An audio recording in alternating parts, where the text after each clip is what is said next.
"Mark my words, one day the lowing of that ox will be heard all over Christendom." This story, typical of the flimsy hagiographic anecdote that attaches itself to someone about whom there's not much else to say, nonetheless seems to confirm a rather bovine manner and appearance. Eventually, Albertus Magnus returned to Paris, and Thomas accompanied him. Besides being the finest centre of learning in Europe, the University of Paris had a unique freedom in the medieval world. Its students and teachers were nominally clerics, and were thus not answerable to the civil authorities. Yet owing to a jealously guarded statute, they were also free from the clerical jurisdiction of the Bishop of Paris, and answerable only directly to Rome. In an age when the mail took over a fortnight to reach Rome, as it does once again today, this left the university and its students with a fair amount of leeway.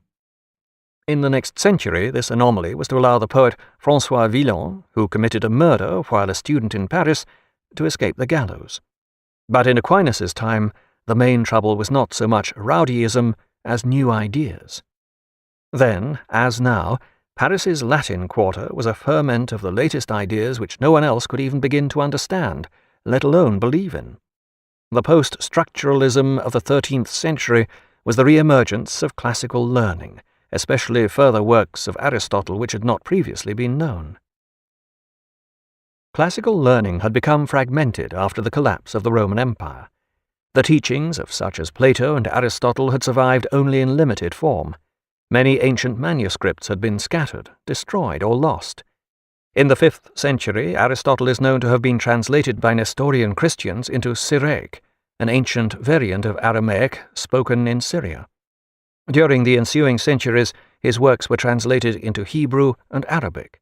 Then, in the 12th century, the great Islamic scholar Averroes came across Aristotle's work. Averroes, who might not have achieved such renown if he had insisted upon being known by his proper Arabic name Abu al-Walid Muhammad ibn Ahmad ibn Muhammad ibn Rushd, was a judge in Moorish-occupied Spain at the city of Córdoba. In the manner of the Islamic scholars of his age, Averroes was also a physician and a philosopher. When he became personal physician to the Caliph of Córdoba, his master persuaded him to write a series of commentaries on Aristotle. These were then translated into Latin, the international language spoken throughout intellectual Europe, which united the continent's culture in a manner that eludes us today. When Averroes's commentaries began appearing in Europe, they reawakened interest in Aristotle, whose scientific spirit was particularly attuned to the changes taking place in the medieval world. Feudalism was on the wane, and Europe was witnessing the growth of cities whose urbanized populations were developing a new attitude toward the world. Christianity had already had one encounter with Greek thought 800 years earlier.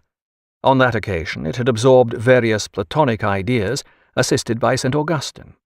But these ideas had merely confirmed Christianity in its contempt for everyday reality. The world was but the poor stage upon which humanity underwent the drama of its spiritual struggles. True reality lay in the transcendent realm of pure ideas. All else was at best a distraction, at worst an enslavement leading to eternal damnation. This attitude was fine for a feudal, largely agrarian society, but city dwellers felt the need for a more active understanding of their surroundings in order to solve the new problems posed by urban life. The problem of drainage, for instance, was particularly pressing. The scientific approach of Aristotle appeared to fit these needs. The medieval world was stirring from its slumbers, and technological advances were appearing. The advent of the open sewer, for example. Christian theology now found itself confronted, for the first time in its history, with the problem posed by scientific explanations of the world's workings. Where purely mystical contemplation had once reigned supreme, reason now began to raise its ugly head. Faced with the almost unendurable foulness of the world, one could meditate hard on transcendent reality or go and sluice out the sewer. This change of attitude was accompanied by a transformation in other spheres. In the courts, the revival of the methods of Roman law was leading to the proper investigation of crimes, rather than attempts to discover the truth by subjecting defendants to ordeals such as the ducking stool. If they confessed, they were guilty and hanged. If they drowned when they were innocent, their souls went to heaven. For one of those rare moments of history, it looked as if an increased element of reason was about to enter human affairs. Europe was on the brink of a renaissance. The fact that it didn't take place is another story. Thomas Aquinas was to play his part in this too.